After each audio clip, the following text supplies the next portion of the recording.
Feedback. Feedback. Hi, this is Theo Broughton, And I am Thabiti Mpinga, inviting you to join us each Monday at 9 a.m. for Feedback. a positive image production by Hood Research. Encourage others to tune in each Monday on Comcast Detroit, Roku, Amazon Fire TV, watch WHPR TV Network anywhere. and take us along with you. Feedback. Feedback. Feedback. And be sure to take us along with you. Wherever you are, wherever you go, we can be with you. Happy Monday to everybody who is tuned in. It's so good to be with you here on each and every Monday from 9 a.m. to 10:30. And I'm Theo Broughton, co-founder of Hood Research, and my co-host. Mark Cummings. It's going to be a great show, Miss Broughton. Absolutely. I just want to say happy Monday to many of you out there. Oh, man, we've been meeting people every weekend, and I'm glad to come back and tell some of them hello. And Jackie White, hello, and Calvin, hello. We have two of them now, you know. And Sister Fedora, Sister Charlene, and Katrina, and Ron, and Professor Griggs. Who you want to say hello to? Well, the usual crew, the Howard guys in the building, checking us out every Monday. Brother Eric Scott, the Jazz Messenger, Chef Jeff Tony in the building, comedian Bill Hill, and the one and only Chico Frank Sorrell out there making it happen, doing deals. Okay. And our guest this morning with us, he's been with us before, and we're looking for him to come again. and He's a more regular guy time. here, That's, folks. that's right. None other than Kari Frazier. Thank you so much for being with us this morning. Thank you so much for the offering to be back here talking on Feedback with Hood Research. That's right. Yeah, Detroit is different, folks. Yeah, absolutely, it is. And we want to let everybody know about the wonderful thing that is happening Friday, just straight out the box. All right, Friday, we've hosted one, and that was last year, but we're hosting another screening of the video essay, A Debt Owed, Not a Handout. It is a story of how three key figures from the city of Detroit organized around the reparations movement. Those key figures are Reparations Ray Jenkins, Honorable Joanne Watson, and also the Honorable John Conyers. So it's a story really of their work in organizing around reparations and what they gave to the reparations movement. And this is taking place at Wayne County Community College District, the Eastern Campus, 5901 Connor Street. It will be Friday, February 28th, 6 p.m. to 8 p.m.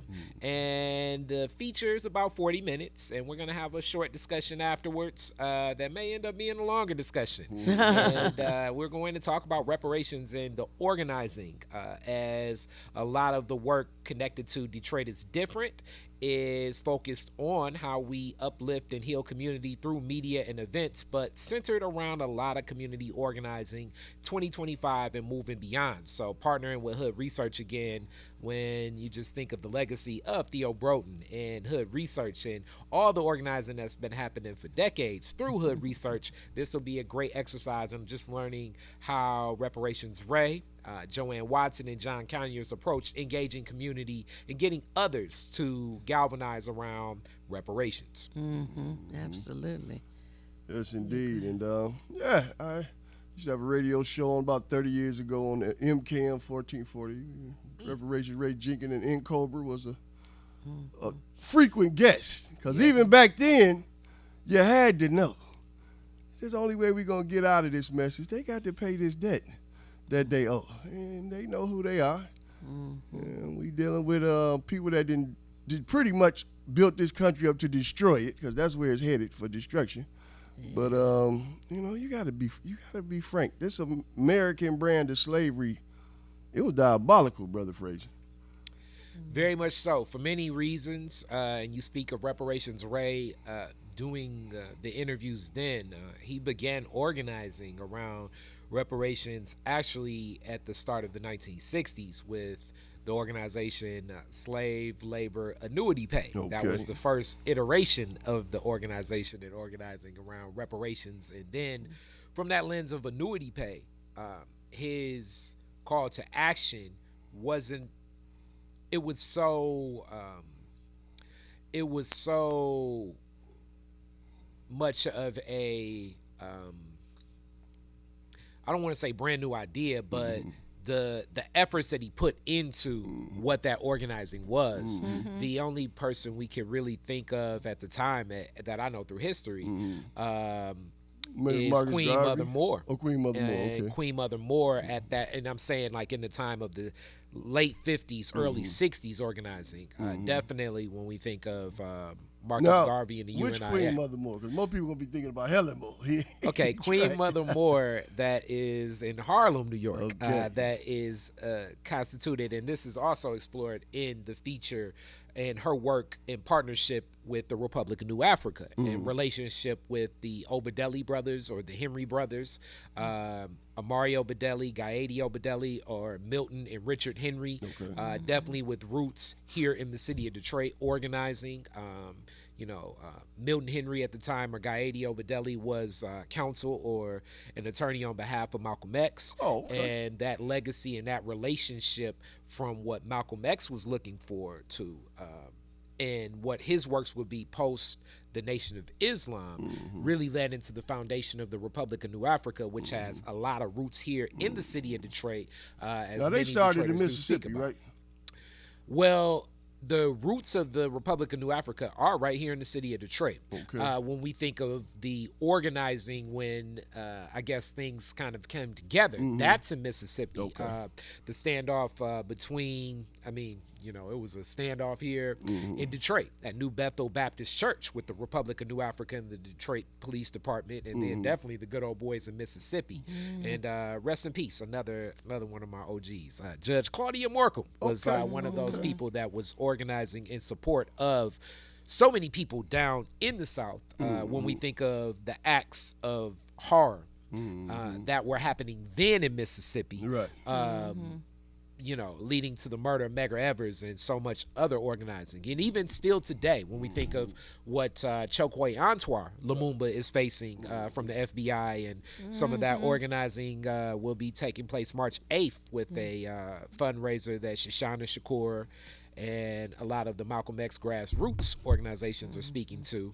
That's for the son of Chokwe Lumumba. Yes, and he's facing, Lord knows, it's more of the heat of this whatever they made of. the political machine that seems to always, for some, not for some odd reason, but seems to organize against black leadership on behalf of the people continuously. But this feature goes into the Republic of New Africa. It goes into reparations, Ray Jenkins. It goes into John Conyers' approach to coalition building, which actually the first feature was very interesting, as Theo was speaking so much about not just John Conyers and his organizing then, but more so the need for studies, because that's usually one of those key points that's brought up with this. And it's like, we're studying. Why do we consistently need to study? And 40 years. that effort, what it means as we look at HR 40 now being introduced and supported through Jasmine Crockett and Ayanna Presley. It's key, I feel, to look at the organizing and the way that it organized community, but also when we look at what the horror and what the atrocity is, we need to be very mindful of what we're faced against as black folks in America. Right. Well, Ms. Broden, we voted on getting a panel here in Detroit to discuss reparations here in Detroit. Yes. Now, are some of those members going to be here at this event? I don't know. They're definitely welcome to come. The reparations task force that you speak of, that is moving forward with a lot of the studies that I expect to be released soon of a lot of the municipal harms from the city of Detroit to a lot of Detroiters. And then some of those studies do tie into, I'm unsure until this is released, some of the horrors that were connected to from enslavement and Jim Crow and what black folks face post-Reconstruction, but more so centered around a lot of what the city of Detroit did to a lot of black folks. Right. Especially the police. Folks. Especially them. We were waiting for a report in October, and they asked for extra time. Yes, so an extension. And I believe that that extension, as more of this is connected, actually this essay kind of started through the reparations task force at one point in time with the project manager there, and just the business wasn't connecting for Detroit is different. So we move forward with our screenings and engaging in community the way that we need to, and just man, oh man, the task force itself, I think, is also a reflection of a lot of the what's the word that I want to use? Stalling. A lot of the Miss Bro said stalling. a lot of the layers. That's what I'm gonna say. Okay. That exist in our community when we look at leadership. You Brother have Kyrie is so diplomatic. Isn't he? the layers, Yes. because when you have the approach and where things are looked at, like a Keith Williams. And Keith Williams' approach to what empowerment looks like from connected to this, being the figure that placed this on a ballot, versus a lot of the organizing of, like, when we think of the academic, more cerebral minds that are there and have historic ties to, like, what organizing also looks like. It definitely doesn't line up. As this weekend we saw from the Michigan Democratic Party convention, one of my good friends and also knowing Keith Williams as the strife of the Black Dem Caucus connected to the Michigan Democratic Party, and what Brandon Jessup is like, hey, what's going on? Because some form was not filled out, and he said that the transparency connected to what the party offered was not there and present, so he was unable to even be recognized in a vote for leadership of the Michigan Black Democratic Party, and also what Al B.J. Williams, another brother, in my age bracket, that's looking to still stay engaged with the Democratic Party, moving forward, and what he faced, and he did not land the seat as party chair as what he was looking to organize. So moving forward, this is going to make for many of the things, as you all say, I could be very politically correct, but I like to challenge. I like to challenge all parties, because what we looking at in our community is not. I don't see the reciprocity. I don't see the care, the concern, the acknowledgement, the humanity of what exists in our community. I believe that it's a lot more value placed on things and structures and less on people when we look at the Black community, and that's very sad and unfortunate. So looking to really focus myself around how we can community organize just to get people to empower ourselves, because these systems and structures have consistently shown not good faith when engaging and interacting with us. Well, supposedly Detroit has the largest population of African Americans. At one time, did have the largest amount of the percentage residents. Right. Right. New York always gonna have. How do you? Black Well, right. But what do you think about the fact that there's a city in Indiana? Is it Indiana? Yeah, that is paying reparations to Illinois, its residents. Evanston, Illinois. Evanston, Illinois.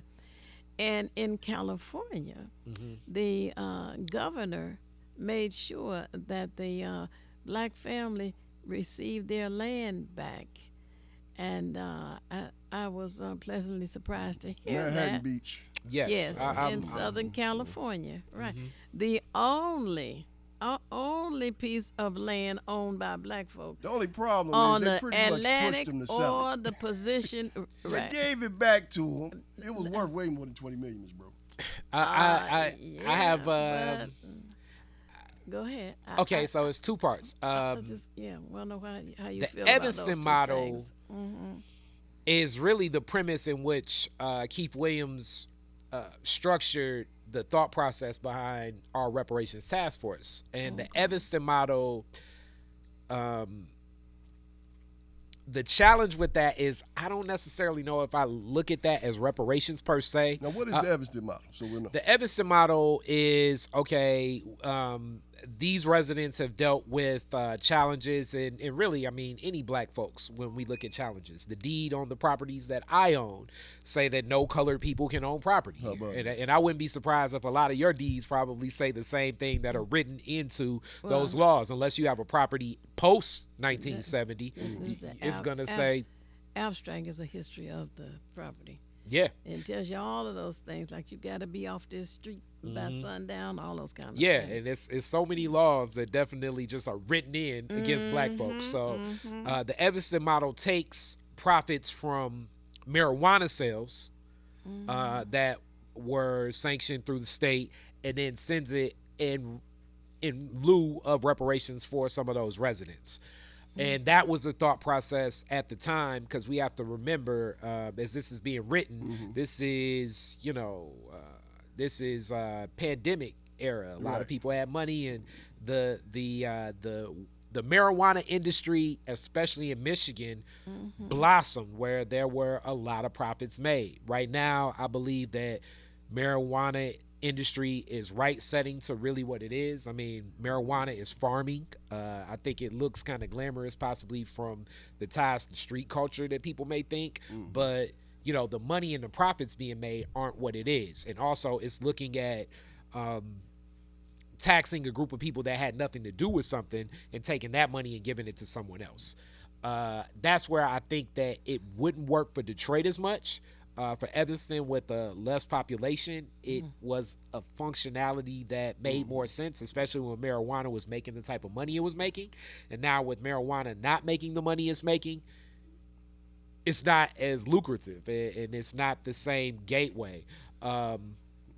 In Evanston, Illinois, you're talking about? In Evanston, Really? Illinois, or for okay. Michigan, or for anything. You A got 'em lot of riled people up, in the Kyrie. It's gone a lot of down people in the every- a lot of Phone people in lines the starting to hey, blow up, Miss Bro. there we go. A lot of people in the marijuana industry are looking to leave the marijuana industry because Really? the profits are not being made that were thought of. Michigan, it makes a lot of money in the industry, but Yeah. it's not What is it? as Tax real lucrative. heavy? It's not. It's a lot of things when we think of this. And my dad, Greg Frazier, CPA. Shout out to my dad. right. When we think of the way that first off it's very litigious. Marijuana is still a Schedule I drug, which it means that it's taxed in the IRS as like a 880E drug. So that means that usually when we do business, we do what is known as cash accounting. Cash accounting is, let's say I sell 20 pies, and I hire Mark, I hire Theo to help. I put I buy sugar, I buy flour, I buy the pans, we use some of the kitchen, and I say, okay, I made $100 from selling these 10 pies, and out of it, I believe it cost me $50 in work to make it, so that's $50 profit, and I'm going to be taxed on that $50 profit. That is not how it works in reference to the marijuana industry. You need to We use see you, caller. We're going to get to you. we need to use cost accounting for marijuana. So with cost accounting, it is similar to, we're in the Motor City. So it's similar to, like, you need to know how much everything is spent for a piece of pie, for a whole pie, for a half pie, for a slither of pie. You need to know how much light goes into that, how much labor goes into that, how much sugar goes into that, how much flour, how much water. All of this needs to be known and explicit. So you need to have an accounting system that accounts for that. And if you don't have an accounting system that accounts for that, meaning all the profit you make, meaning gross profit, is taxed when it comes to marijuana sales because of it being a drug. Also, you cannot bank with marijuana money. So hence this is Let's take some calls because I'm telling you, they're heating up this morning. But don't forget where you left. I want to hear the rest of that. Go ahead. Me- Yeah, go ahead. You might have to stick around for a little while with us Go today, ahead. baby. Go ahead. Answer the phone. All right, who are we speaking with your feedback with? Theo Bro, Mark Cummings, and Kari Frazier. Talk to us. Who we on with this morning? Okay. Next. Let's person. get to the next Is it a person. number? That's the caller from the 0351. All right. Okay. Next. Who we on with this morning? Okay, we not getting the calls coming through. Brother Frazier, continue. okay. So Really? So with that being said, another thing to take into consideration with taxing and using the sales from that depreciating market, it was like during that time, I mean, I guess we can line it up. You know, people had a little bit more, as they say, what is the term? Expendable income. So we can probably even go back in our memories around 2001, 2021, 2022. I mean, these dispensaries will have lines wrapped around the block. It's not like that anymore. You had a lot of the farming industries, like you had offshoot markets that were created for people saying like, hey, I'm gonna farm and grow my own marijuana. And a lot of those places were popping up and down 8 Mile and a lot of places like this. That industry is not as lucrative. It's not as the money is not there. And I'm not saying people aren't making any money in the industry, but it is not the boom that existed. So when the boom was existing, the thought process is taxing this would make as much sense as possible. As the market also, when we look at like adjacent states, Michigan received a lot of support as adjacent states like in Ohio, like in Indiana. All right, caller, we're going to get you on the other side of the break. They didn't have the same recreational marijuana use. So there were a lot of people similar to casinos. That's what I can liken it to. You know, people coming from out of state to come here. I don't know if we remember back in like 95, 96, early on with Detroit casinos, it would be caravans and carriages of buses from Toledo and 'Cause they didn't have the Columbus casinos at the and time, right. Cincinnati. It's like, hey, we coming there for the Detroit casino. So it was more lucrative then. But as the market gets more exposed right. and competition exists, it's like, hey, I'm gonna stay in my own city and gamble. Why would I go back to Detroit? And How much that time can windfall you does give us, not Kari? exist. Because you got them really jumping on there. I got till 10. So Okay, that's where cool. I got. We'll do Okay. that. We'll go to 10. Tim, we right there? Are we at the break? Tim said we had to break, Ms. Oh, goodness. Well, as I say, refresh your orange juice, your coffee, your milk. Call somebody. Tell them to tune in and listen to this. It's very exciting and interesting. And we'll be back momentarily.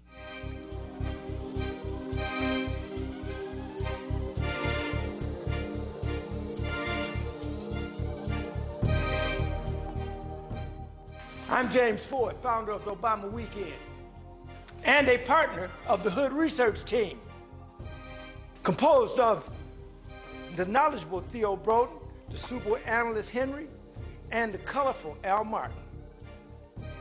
This team discusses politics, seen and not seen, at the national, state, and local level. But to enhance the goals of this team, join or donate to Hood Research by visiting Twitter or Facebook, or visit hoodresearch.org, or call 248-234-2371. You can also join Hood Research on Phonecast every Saturday at 2 p.m. Eastern Standard Time by calling 978-990-5000, access code 338729. Thank you very much.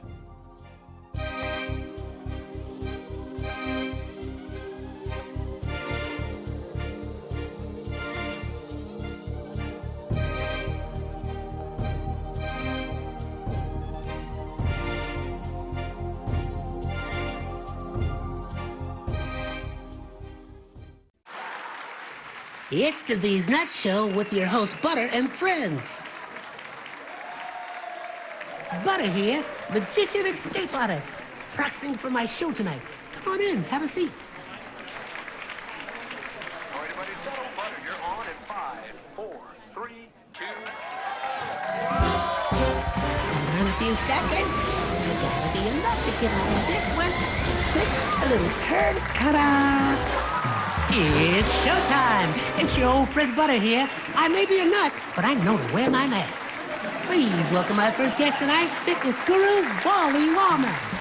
Wally Wallnut here to tell you to wash your hands with soap and water for 20 seconds so you will stay healthy and strong like me. Almond Cruz here, sliding in with the news. Distance is what we must do to stay away from the chew and other germs in the air that might be trying to get on you. Social distancing is a wonderful way to see friends. As long as you're 6 feet apart, you win. Hey there, friends. I wouldn't miss this for the world. It's me, Pumpkin Spice, your healthy girl. Remember, it's important to use your kind hearts and follow the signs to stay healthy and safe at all times. Chica Chiminsky here to say, don't forget the little ones that need you to lead the way. That's how we remember to wash our hands, mask, and social distance today. Morgan Raisin. Yes, it's me, here to sing about health and safety. We are all here to help get a message out to your grapevine, teaching healthy choices to stay safe all the time. Don't let these guys drive you nuts. Put your mask on first. They'll let you be. And it keeps me safe from the chew that's trying to get on me. Butter me up. She's right, you know. Thank you, Hallie Cranberry, for joining the show. Let's all be nuts about our health. Social distancing, wash your hands frequently, use hand sanitizer, and wear a mask. Practice what we learned to stay away from the chew germ. We're all in this together. Coming soon, the many adventures of these nuts in a theater near you.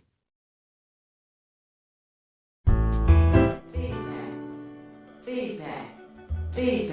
Hi, this is Theo Broughton, And I am Thabiti Mpinda, inviting you to join us each Monday at 9 a.m. for feedback. a positive image production by Hood Research. Encourage others to tune in each Monday on Comcast Detroit, Roku, Amazon Fire TV, watch WHPR TV Network anywhere. and take us along with you. Feedback. Always remember you can take us along with you. And you can go to your app and download WHPR TV 33 now. Right? That's it. All right. Okay. Thank you for staying tuned with us on the show Feedback. And our guest this morning is Kari Frazier. And he has a lot of information to share with us, as you have been hearing. So I hope you took the time to call someone and tell them to tune in also. Mm-hmm. Now we have on the line with us, is this Sly Soul Silverado. all right. Thank you for calling The this resident morning. poet people. Yes.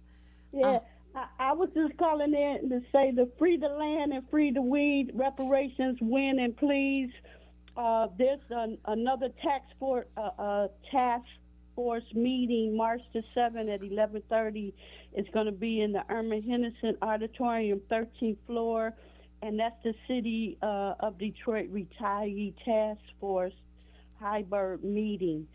Looks like it's going to be with Mary and Durhal, councilpersons Mary and Mary Durhal. Sheffield and Fred Durhal. And when is it? I'm sorry, Mary Waters. Mary Waters. Mary, what? And when is it now? March the 7th, 11:30 in the Irma Henderson Auditorium, 13th floor. Oh, okay. Down at the Coleman A. Coleman Young CMAC, what they call it, CA. Right. Yeah, but I'm just saying, and I was so disappointed at the congressional, the Democratic voting. Oh my God, that was so horrible. It was so horrible. And when you speak about that, are you speaking about the Convention. Black Caucus and what happened between Keith she Williams and Brandon Jessup, or are you speaking No. about what happened with Al B.J. Williams? Al Williams, I was so disappointed because that was the only reason I was there. I was having conversations with Judge Thomas. I talked to Kathy Garrett. I saw Anthony Adams. And when I got in the room to vote, I was so disappointed because I was told many stories. First, you can vote from your phone. Then there was no competition, not enough petitions, and that he had to back out.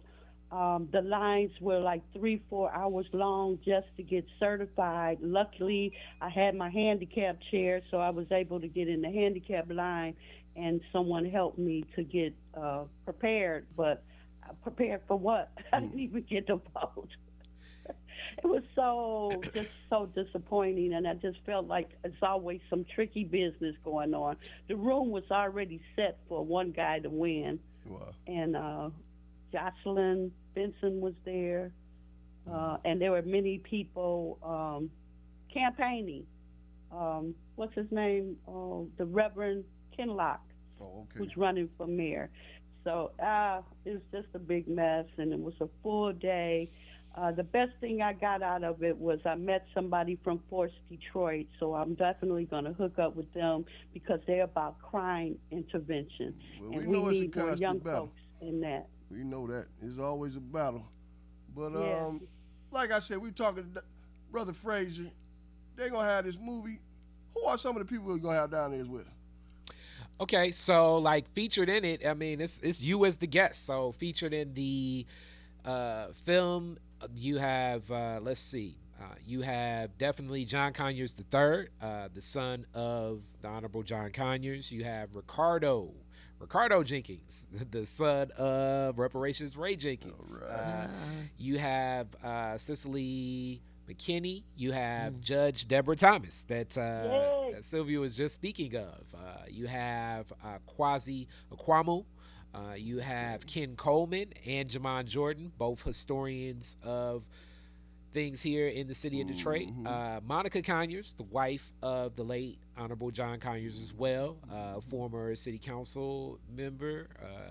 And you also have, you have Omari Barksdale that served on the first iteration of council member Joanne Watson's staff in office. So it's a very, and I tell it like in a style that's very it's like grabbing attention with pictures and files and information, and it mixes different stories together to really deliver the approaches that different people had.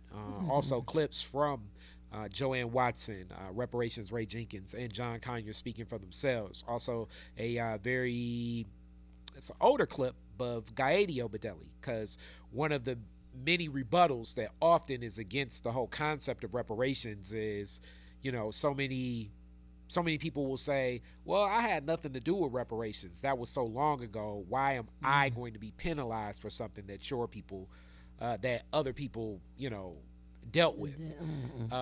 So that rebuttal is very clear, as we've seen that the premise for America's wealth, the premise for America's success, the premise for America's investment is because of enslavement. Before America was America, as George Washington and many of the troops that he gathered to overthrow the crown, with monies from the Dutch and Portugal and France, and like for the American Revolution to happen, it took a lot of investment, and the only reason those other nations invested was because they knew that you had the wealth of what could happen from the enslaved people here in what became America.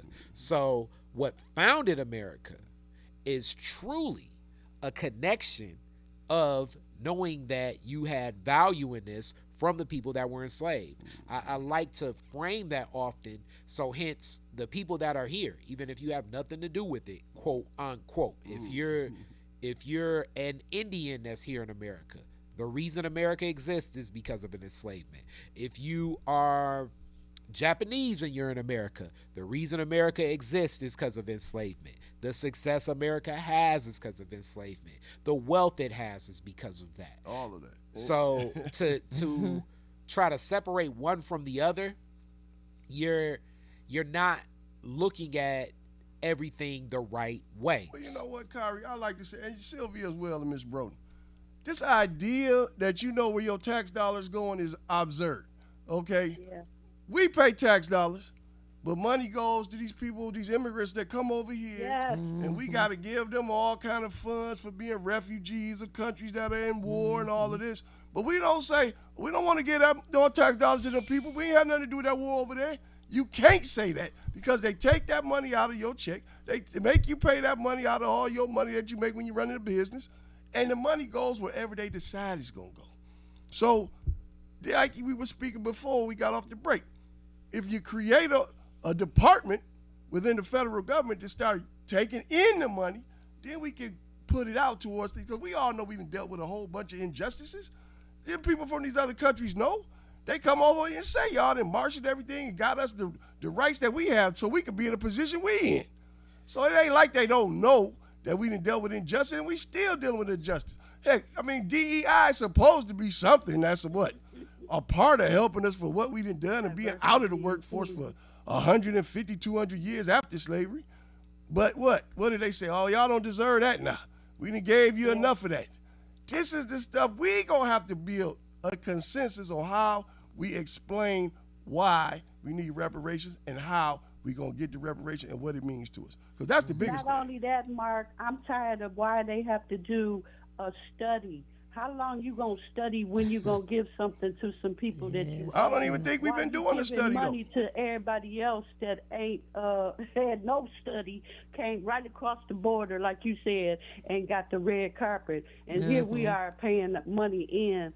And we know the answer. Yeah, that's an excuse not to pay it. And often that's upraised. And we have to look at the concept of this as what Mark just said. The study has never begun. HR 3745 is the first iteration of what becomes HR 40.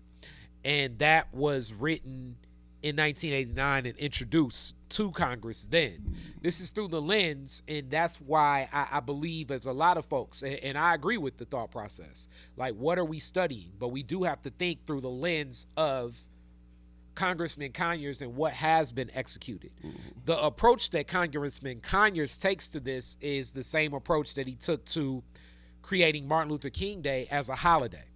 So he's engaging and interacting from the lens in which he sees things.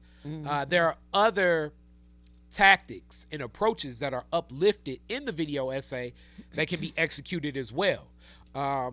And those become very attractive options as well, I believe. But often saying why the study is because this is speaking on congressional record and how congressionally things function. And that's why that is what's uplifted. Hence, even the study here for the Reparations Task Force. It's through the lens of a legislative office, as I've lifted up before. A task force is a body of our city legislator. That is our city council. So that's how it's going to execute. If we want to remove the whole concepts of studies and reports and things like that, we need to look at other approaches, which are uplifted in this video essay. One of those approaches was to look at a civil action. There are so many companies that are still active to this day that profited from enslavement of our people or offshoots connected to that. Many of them, and it was uplifted from Omari Barksdale, still were having profits that were accumulating interest in 2004, 2005. So I'd only assume that that still exists in 2025. So that is a lot of universities too. We got to look at Chase Bank, Bank of America, Lords of London, any Ivy League institution, many of these insurance companies, Aflac, State Farm, like so many industries were interconnected with the enslavement of our people. And to raise the civil action, what a lot of the attorneys were looking at, and at the time, we got to look at the lens of when this is happening. Johnny Cochran had the idea that incepted in the beginning. And then attorneys like Willie Gary looked to continue this. And what they were running up to was a lot of these companies did not want to disclose that they had ties to enslavement. So the way to make that action enforce that hand was to say, okay, have our political wing, the people that support this politically, create ordinances that if you made profits from enslavement, you must disclose this. So that manifests through Joanne Watson here in the city of Detroit. Also, Alderwoman Dorothy Tillman in Chicago, and many others. I don't know if we remember in 2005, 6, and 7, a lot of companies started disclosing, we apologize for our role in enslavement. That was so they could continue to transact with the city of Detroit, city of Chicago, city of Oakland, and other places that said we need to engage this. This has also just been upraised again from the Reparations Task Force speaking about this, because it's already on the books of the charter of the city of Detroit through the office of Joanne Watson about if you made profits from enslavement, you must disclose it. So by disclosing it, now you're admitting harm. By admitting harm, now a civil action can be engaged in. Hence, you also spoke to creating a department. And this was a concept that was uplifted in one of our screenings last week from our former Michigan Poet Laureate, my friend Nandi Comer. Right now it's Melba Boyd. Shout out Melba. And she said it should just be a department.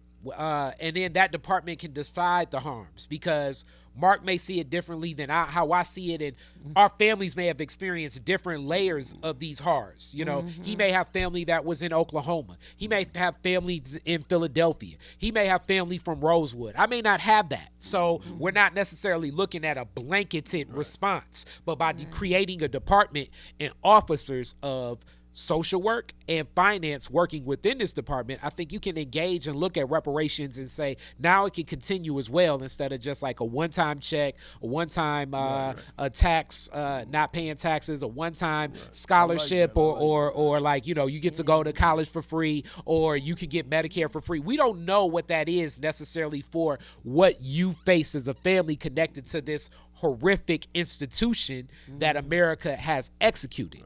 And I like that concept. You know, the remnants are still with us. That's the big very, very much so, even when we look at what Sylvia was saying this past weekend. And that's why I just don't, you know, like when people say, what are you? I'm like, I'm black, and I've seen a disengagement when I think of any institutional structure that's political party as well, from our community, and how I've seen a lot of American institutions engage with our black community is extractive, destructive, and predatory. So those are the three premises. So people will say, why am I engaging in this? I think under those same three premises are the reasons why I do see reparations happening for black folks. Because premises again. So extractive, destructive, and predatory. And the reason why I do see reparations happening for black folks here in America is because America's same tactics of being extractive, destructive, and predatory is the way America engaged with the world. And now the world is not engaging with America the same way. And when the world looks at what Americans can we work with, who can we trust, it's going to be us. It's going to be black folks. So you look at what the mayor of Baltimore is engaging with Ghana and African countries. You look at a lot of people, your son, Chris, engaging with African countries. A lot of even Asian countries, South American countries, even European countries. Right. When people look at who can we trust in America, it ain't white folk. So white folk will need an investment in America again from black folks, because if we're going to be the gateway, the same way that you look at through Barack Obama's presidency, the placement of military bases and more engagement with Africa, that's not by happenstance. The thought process is like, okay, I guess we can kind of trust America more. But a lot of that is breaking. And not just with America. It's breaking with France. It's breaking with Britain. It's breaking with a lot of these Western civilizations. So when they look at who to trust, they're going to need to engage with black folks. Hence, America's going to need us to engage with America. So I think we're going to be surprised some of the things that we're going to see, because if not, then you and I, Mark and Theo, will be able to have a relationship with Ghana and Nigeria as these federal structures break down. And a lot of white folks will be like, I want some of that Nigerian money. I want some of this Nigerian opportunity. I want some of these Ghanaian resources. I want to engage with the Japanese. How do I connect? Yes, and it's like, you got to go through a black person. And it's like, well, that's going to be tough because we already know what we owe these black people. So let's figure out a way to pay these black people so we can get access to the world again, because that's what's changing right now. And the continent is so large. Number one, I don't care what they tell you, Africa is the largest continent on the planet. I mean, continent, just pieces of it. Yeah. I mean, you look at even what the brothers doing in South Africa. Bold moves like that. And I don't know if people are aware of this, but the president there is straight up saying, look, if you're an African, that's the concept of being a Elon white Musk. colonizer. Elon Musk, his mother, his father, a lot of them. All that blood diamond money that comes from his family. If you're an African, you're giving back the farms to people that are black here, right? Bold moves like that. And they fighting that from here. He using Trump to fight against that. And Trump is, it's no fight. Trump is saying, I'm going to try to raise a tariff, and we're going to welcome those Africans here. But the reality is that China, Russia, and a lot of these other nations are supporting what South Africa's doing as an alliance, the BRICS alliance, Brazil, Russia, India, China, South Africa have come together to engage in trade. Yeah. Well, the whites who live in South Africa have stated to Donald Trump, they're not interested in coming here. Right. They like where they are. But anyway, well, America, they stated it. That they were interviewed. They said we don't want to come to the United States. I tell you, Ms. Broden-Kari, just every time he come on, he brings so much heat that we're gonna have to find a segment for you like every month or something. Hilarious. And then no. Kyrie, what about Claude Anderson? Nobody's putting none of his proof of, his proof of the Harvest Institute.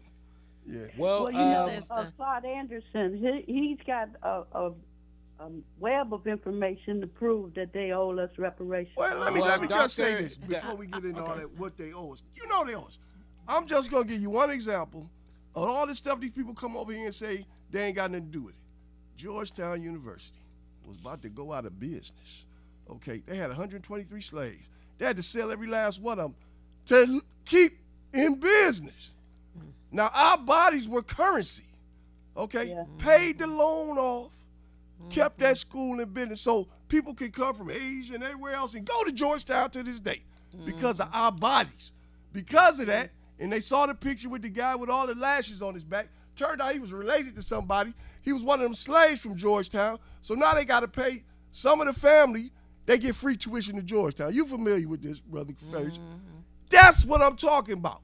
No, you just enlightened me or something. But yes. It's very, I mean, we think of the structure of this, and you raise up Dr. Anderson. I met Dr. Anderson years ago as a child through Theo Broden. Right. And at the time, Tom Pope and Claude Anderson coming here, raising many lectures. Sylvia, we got another call popping in. Let's get this call real quick. Yeah. All right, Sylvia, we love you, babe. Love ya. All right. You on the air, Theo Broden, Kari Frazier, Mark Cummings, talk to us.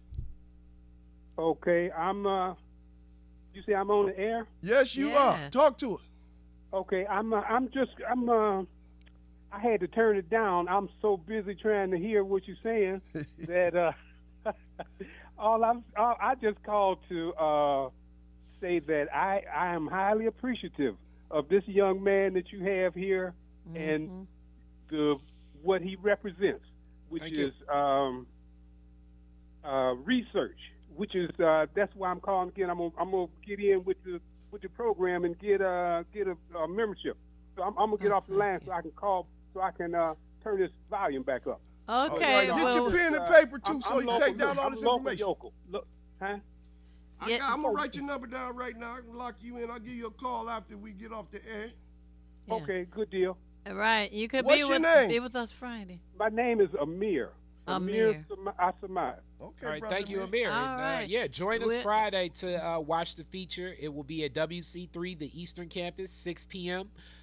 Is it a and charge? that's No it. charge? It's a free event. Free It's event. community. Charge, It's no community charge. based.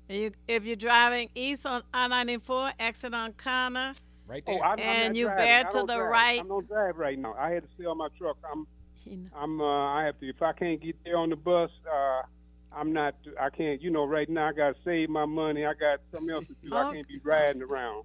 Oh, good. okay. That's Well, go to Detroit is Different and on YouTube, and you can I'm check it there. putting that together. I'm putting together a place where I can operate my computer and all that stuff. Okay, cool. Oh, But, wonderful. We're All going to get right, in touch with great. you, brother Amir, today. I'm going to call Great. you today, brother. Okay, good deal. All right. Now, if there is someone who has a listing from one of those slave ships, a listing of their family members, would that be made part of the a study? Since they keep talking about study. I don't know if they can With connect a- to them slave ships. That's a long No, time ago. there's people who have a list of their family members who are on the okay. ship. Oh, We yes. can do something with that then. Yeah. We got 2 minutes to get to this break, Curry. Oh, Shut us good down. gracious. Brother Brogdon just came in the building. This is a great show today. Yeah, like I say, just come join us on Friday. Watch the video essay. It's a very, I like the style of it. I like to think of it like for the TikTok generation of it, but a lot of a wealth of information of looking how these three key figures organized around the reparations movement, and Detroit's relationship to this is very key.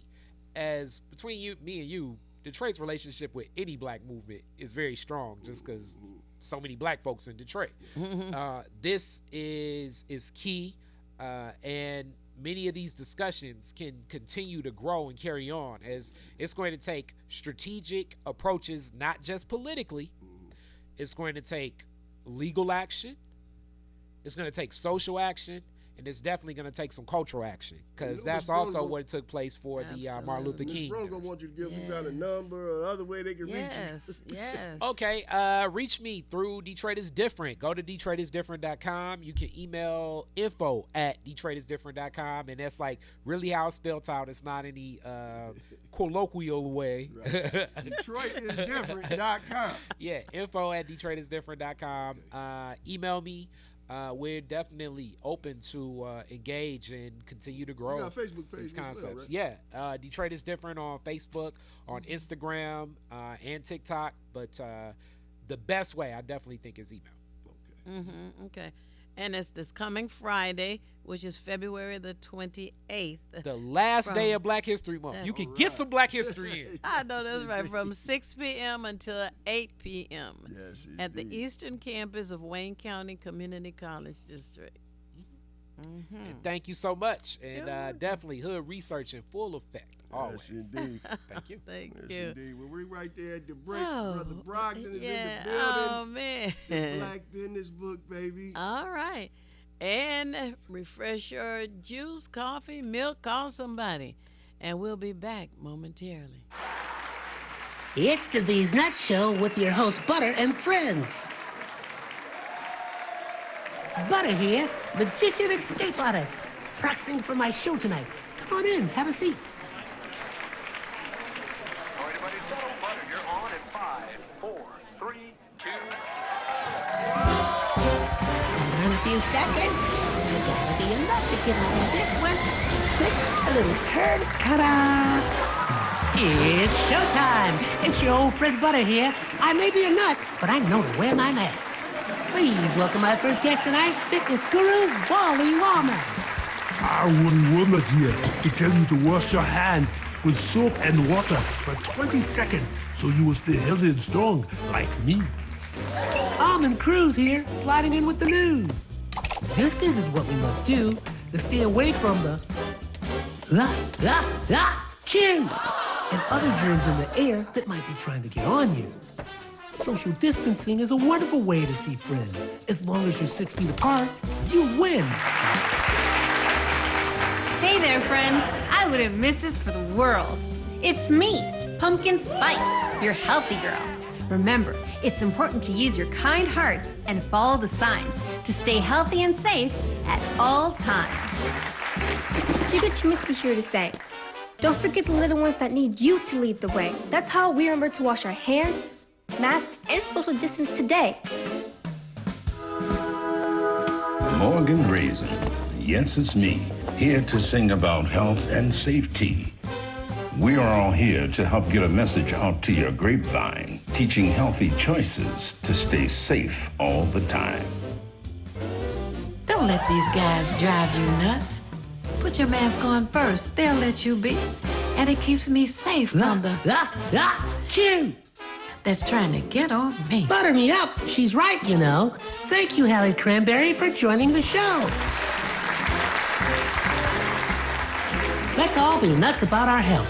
Social distancing, wash your hands frequently, use hand sanitizer, and wear a mask. Practice what we learned to stay away from the germs. We're all in this together. Coming soon, the many adventures of these nuts in a theater near you.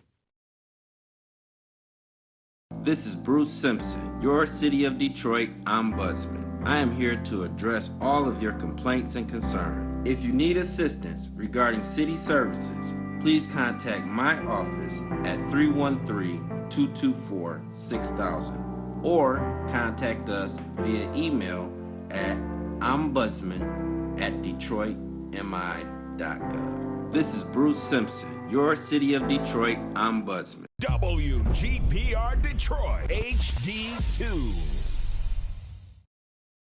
You're watching WHPS, Highland Park, Detroit.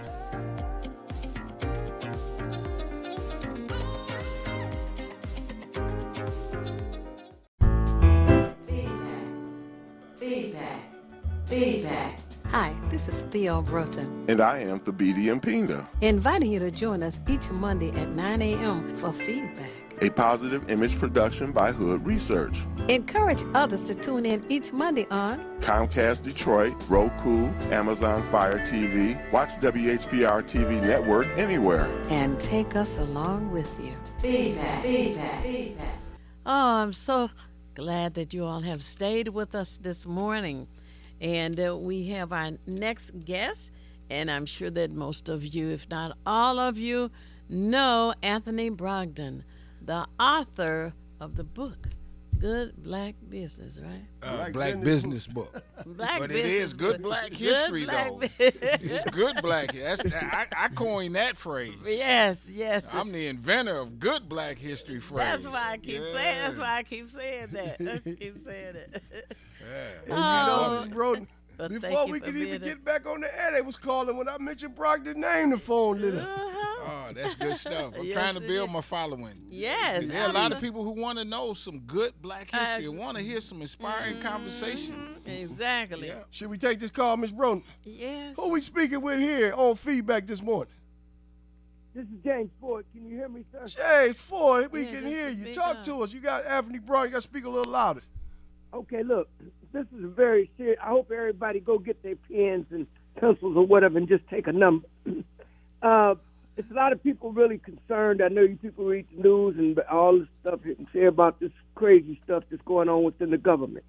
We would like to call everybody, call the Democratic Party. The number is 877-336-7200. I'm going to repeat that again slow.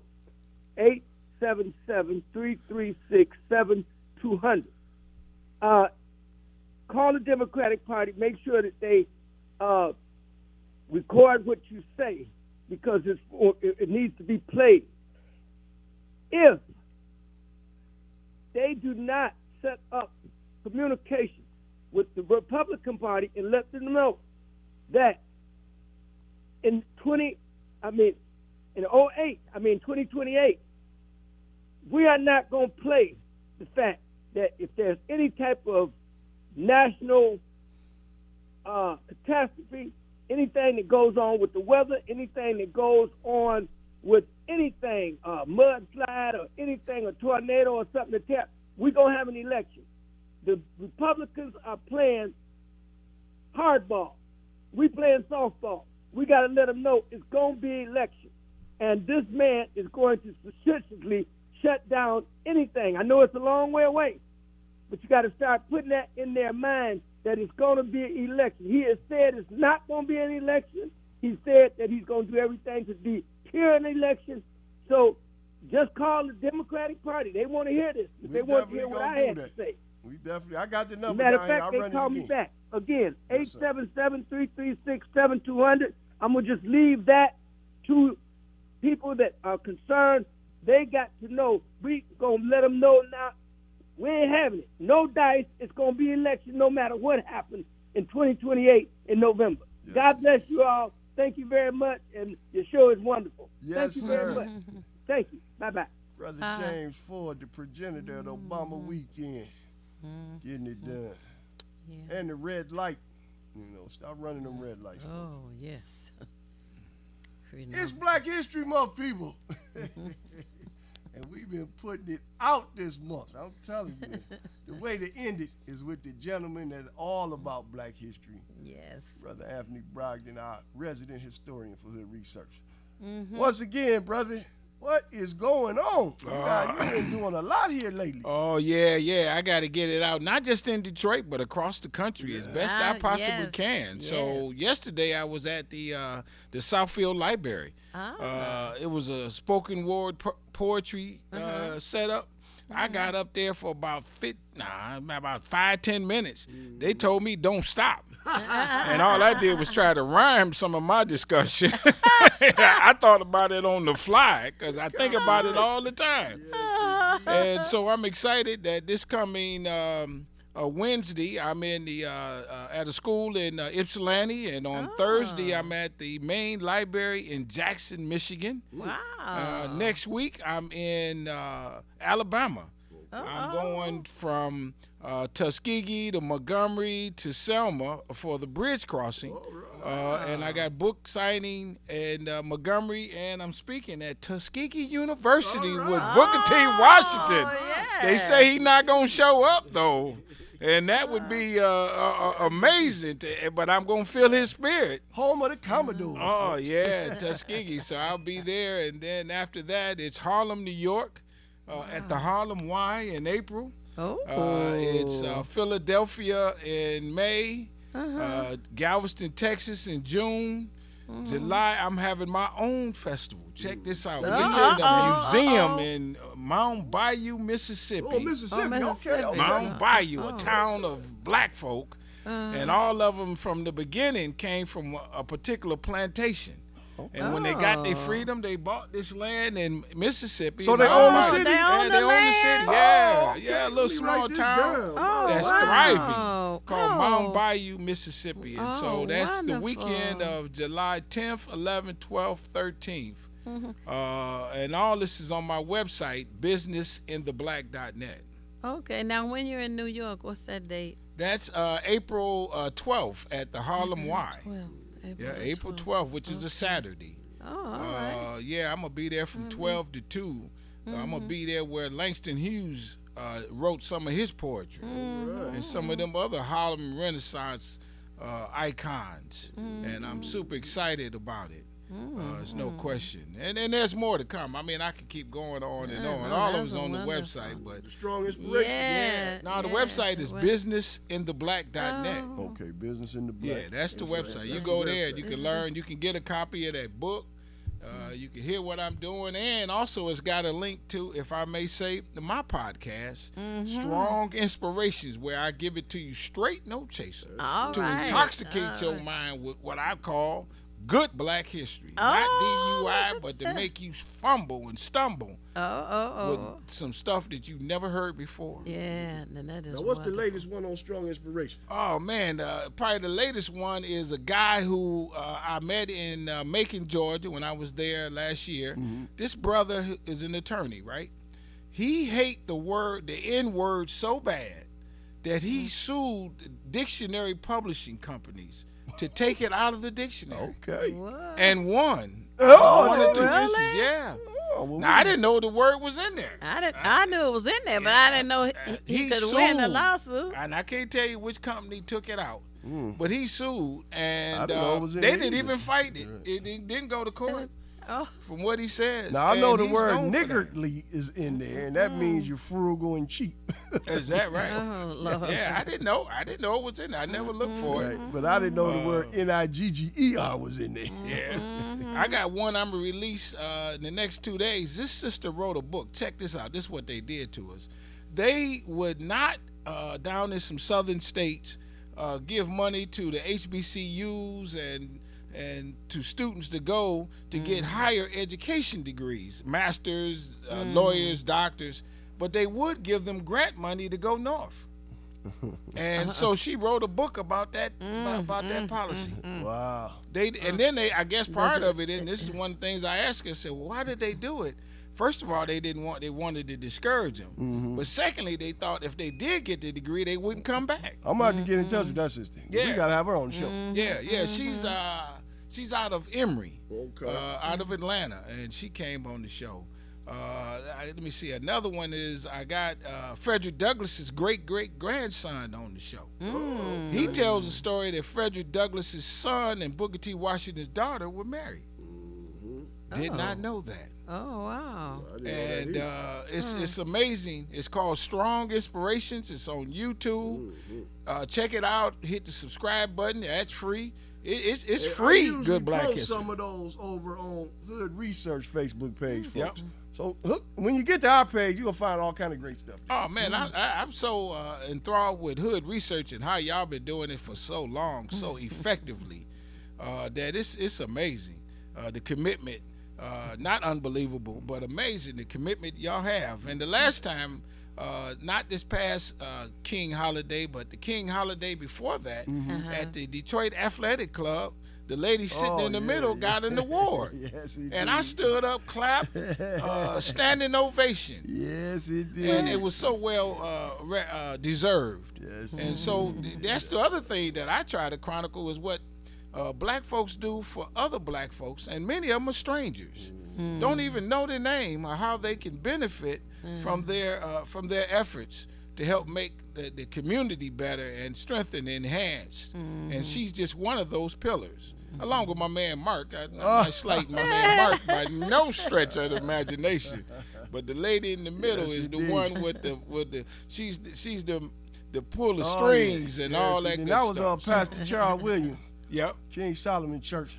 Yep. And, they gave Miss Broden that award because she been doing it so long. Yeah. You know, yeah. and everybody was there. Yeah. And, it was nice. Yeah, it was nice. So, that's some of the kind of things. And like when I said about this Selma, I'll be speaking there. This is the 60th anniversary of the march.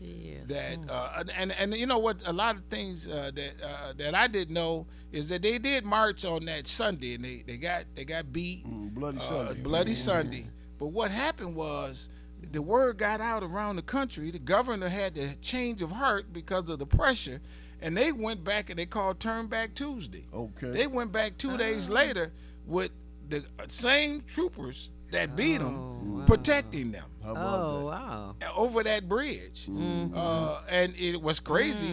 The Edmund Pettus Bridge is named after a white guy who was a large enslaver. I tell you another thing that was crazy. There was a white guy walking around when I went last year. His name is Charles Sims. He's on my show. I think you mentioned him before, right? Oh man, it's crazy. His great-great-grandfather was the largest enslaver. Oh, bro. And he runs around the country doing what he can to kind of make amends for what his ancestor had done. And so he was there. And so if you can, come down there to Selma, and you'll be amazed at some of the sessions that they have. You'll be amazed at the brotherly love that you'll feel, and the people. And when as I hope last year, it was a beautiful sunny day, so you can get out of Detroit and get into some 70-degree weather. Oh yes. Next week, and get some black history, get some good black history. There you go.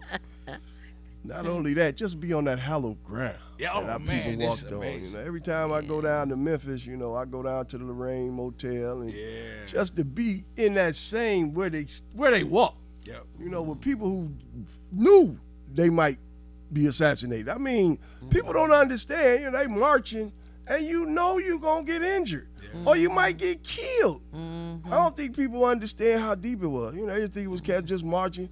No, you were marching because you believed that thing needed to get done. It needed to be changed. Yeah, it's funny you say that. There was a guy I interviewed on my podcast who, they call them foot soldiers, that marched during that bloody Sunday. He said he was 12, and he went down there, and he was in the back of the line. He about almost a half a mile away from the the front of it. They had the younger kids in the back. Right. He said that as he looked up, there was a white guy on a horse, had a pole or something like that, and they started running. The white guy hit him. Wow. Hit him. He said his back still hurt today. Hit him in the back. He fell down. He got up and ran. The guy on the horse is chasing him and stuff like that. And after that, he was so energized that he kept up the mantle. And he went back on that Tuesday. And he still talks about it. He gives tours down in, his name is Kirk Carrington. He gives tours down there in Selma. And I look forward to seeing him next week. Next week, Thursday, Friday, Saturday, Sunday. And so it's enlightening information that it makes you cry just a tad. But when you think about how they overcame all that, then the tears go away and the pride shows up. And Ms. Brun, that's why I think it's foolish to be sitting up here trying to figure out how we gonna prove to them that we need reparation. Come on, man. Look what we done been through. And I mean, that's just 60 years ago. It ain't like it was 200 years ago. Yes, Oh, no, right, no right. question. Yeah. Yeah, a lot of this, enslavement, you're talking about 4 generations ago. So it's I know a guy who he met his grandfather who was on the last slave ship in Mobile, Alabama, the Catilda. Well, so his grandfather was 12. And it's the 60, it was 12. This guy is 70. He was on the last slave ship. And they ended up, once they got their freedom, because it was 2 years later after the ship arrived, because this was 1863, that they got their freedom and they formed their own township called Africa Town. Okay. And I'm going there when I go down to Selma. It's about maybe about an hour drive away. I'm not getting that close and not driving an hour. So I'll what beat state is it in? This is Alabama. African Town. African Town is inside. It's a neighborhood inside of Mobile, Alabama. Oh, Mobile. Oh, yeah, okay. inside of Mobile. And Mobile is about an hour and a half away from Selma. And I got to laugh at this. The good part, the timing is good because Tuesday is Fat Tuesday. Oh. Not this week, but next week. Tuesday is Fat Tuesday, so I'm going down. I'm going to hang out with them at their Mardi Gras. Oh, man. And Mobile is where Mardi Gras started. Oh, yeah. A lot of people don't know that. Yeah, a lot of people don't know that. It started in Mobile, and New Orleans being a bigger city, so on and so forth, took it to the next level. But, they doing Mardi Gras in Mobile, and I'm going to go down there and gather a couple beads and hang out and eat some catfish. Good friend of mine down there in Alabama, Napoleon Bracey. He's a big state senator in Alabama. Is that right? Yeah, he was running for that seat in Congress that they finally opened up for black folk. The Bracey family big in Alabama. And What part? I think it's Mobile. Yeah. Oh, is that right? I'm going to look him up. You have to check it out. I'll send you his information. Oh, yeah. I'll look him up, man. I'm looking forward to it. Shout out to Brother Herman Bracey. Yeah. My man. Yeah, there you go. That we're sitting in this video, tell them we coming. Yes, indeed. But a lot of good stuff is happening, and there was a lot of good Black History events throughout this month here in Detroit. I went to several of them at the Charles Wright. I went to several of them at the Historical Museum, and even the DIA had some stuff, Southfield, the various library locations. And, it's a travesty how some people will say we don't keep our history alive. That's only because you don't go. You don't look it up.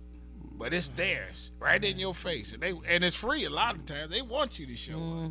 Brogdon, you always, you everywhere in this. Didn't were you up on the Avenue of Fashion doing something? Yeah, I was. I had a thing with an African clothing store. Right, I saw that. Yeah, man. I said, let's go up there to support the guy. A few people, not a few, about 20 people showed up.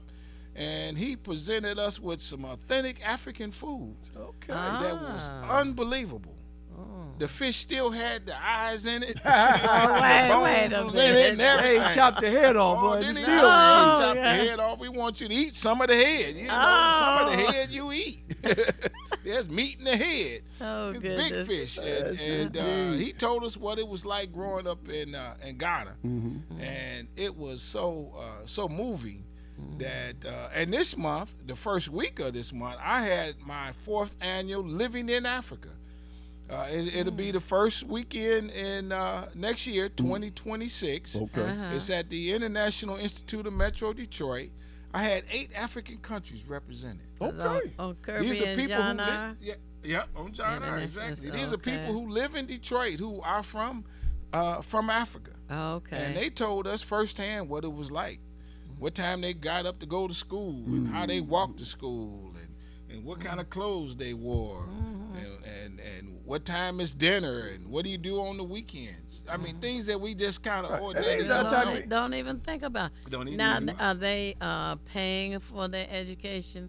Understand, in some countries, the elementary and high school students have to pay a tuition. Yeah, that is true. That is true, and I don't think that's all throughout Africa though. Okay. But understandably, they're private institutions that might be a little step above as they try to present themselves. That you have to, and there are other instances like that. But I think for the most part, it's all public. Yeah, it's public education. But it was amazing. To hear some of the stories that just kind of dispelled the myths that we are taught, and I asked them questions that, what is it like that? How does a guy have more than one wife? A couple guys said their father did, and one wife was in the city and the other wife was in the country, so on and so forth, and it was really a harmonious occasion. One wife would tell you to go get another wife. I couldn't believe it. That's not something we need to do here in America, but nonetheless. But they did. They talked about all those kind of things, and it's called Living in Africa.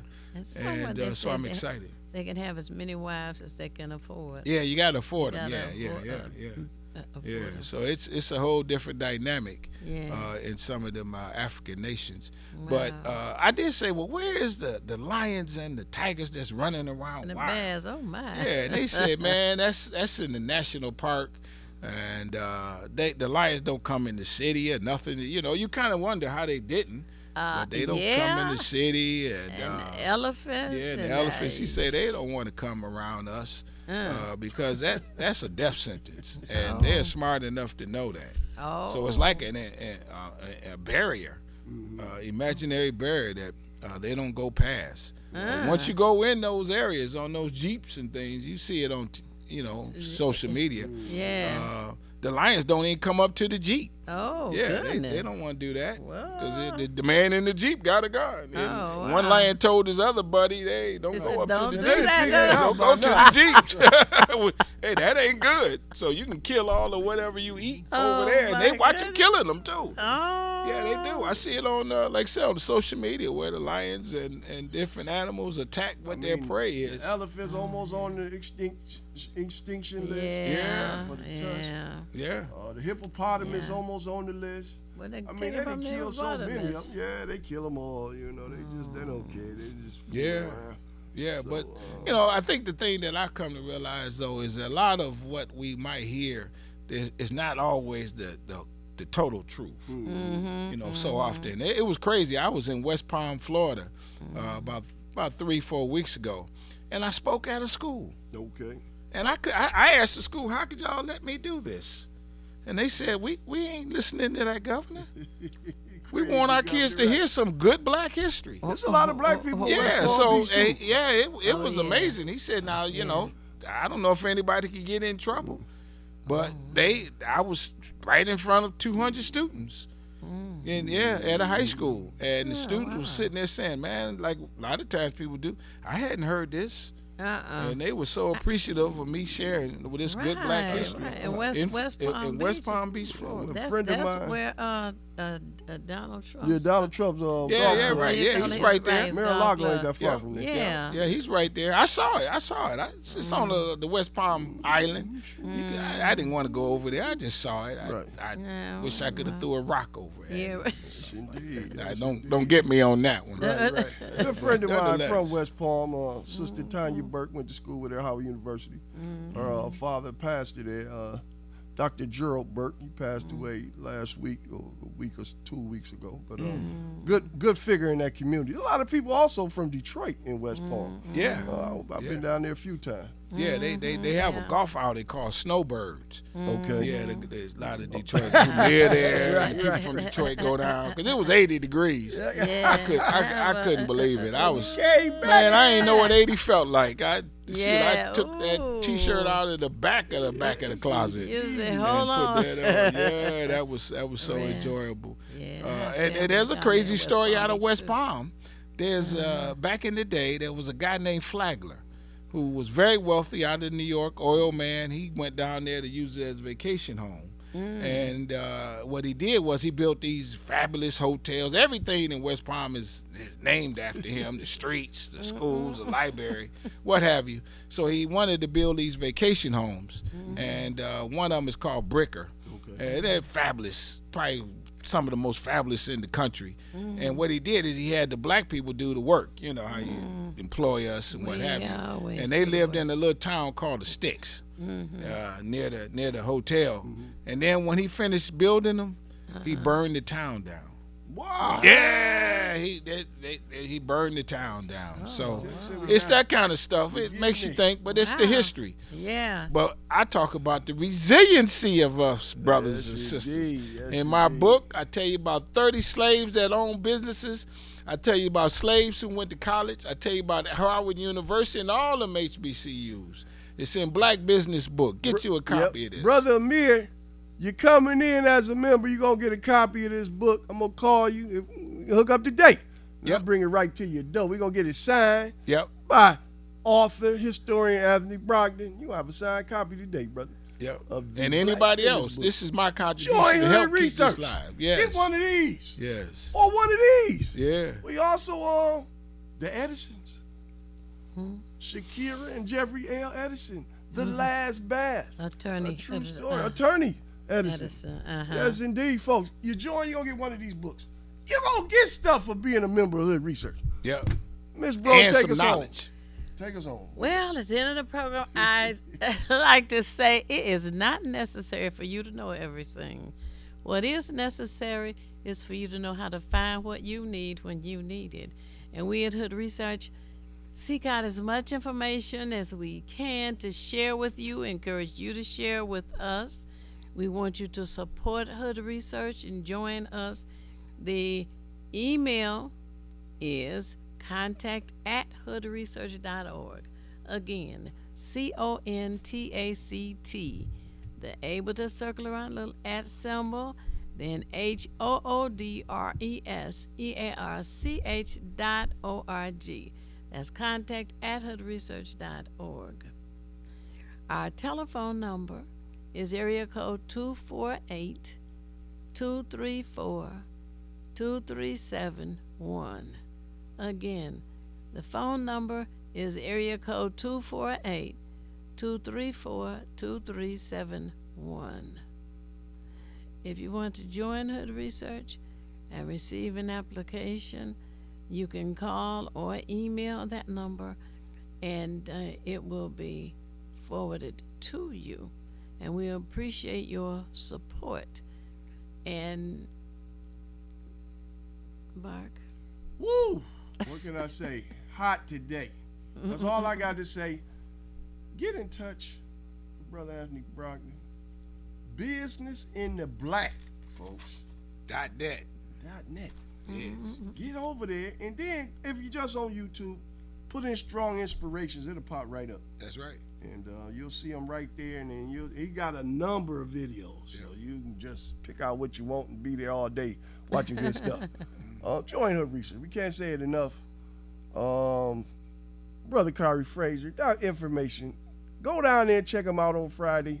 WC3 on the east side, 6 to 8 p.m. The Debt. I mean, it's going to be just information. When you ain't doing nothing on a Friday at 6, go somewhere and relax and learn something.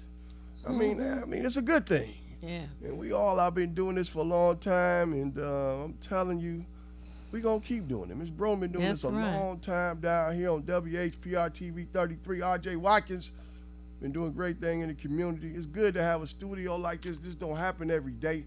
Take advantage of it. We need people to understand. You need somebody that's going to be your proxy. You can't be everywhere. You have the affirmation book? Yes. Oh, the affirmation. What's running? Just give me a 21. date. We done Brogdon plenty of time for his birthday. Been on about 15 times. Give me a birthday. Just give me a date. My birthday? Just give me some other birthday. Well, mine is we December. know your birthday. Yeah, December 14. No, we ain't done it too many 14. times. Yeah. Give me another birthday. October 28th. That's the last day of Black History. October 20th or February 28. I mean February the 28th. Look at it, Miss Bro, like just do something. We run out of time. Yeah. February Here we go. 28th. February 28th, the last day of the Black History Month. Michael Jackson won a record 8 Grammys on this date for his album Thriller. Really? Yes, indeed. Wow. And in 1921, how about this? Paul Stevens was the first African-American president of the Academy of General Dentistry, born in Muskogee, Oklahoma, folks. Wow. And to top it off, 1928, Gladys McCoy, Portland, Oregon, the Multnomah County Commissioner's first African-American chairperson, born in Atlanta, Georgia. Good research. This is what they do. Aspiration. This is what they do. Folks. You get a copy of that if you come in at the Lifetime membership. Oh, yeah. We get it. Timothy Smith, the best engineer in the business. We love him. Yes. Take us home, brother. All right. See you next Monday. Stay strong. We'll see you next Monday. Yes. Indeed. Good research. Feedback. Hi, this is Theo Broughton, And I am Thabiti Mpinga. inviting you to join us each Monday at 9 a.m. for feedback. A positive image production by Hood Research. Encourage others to tune in each Monday on Comcast Detroit, Roku, Amazon Fire TV. Watch WHPR TV Network anywhere. and take us along with you. Feedback.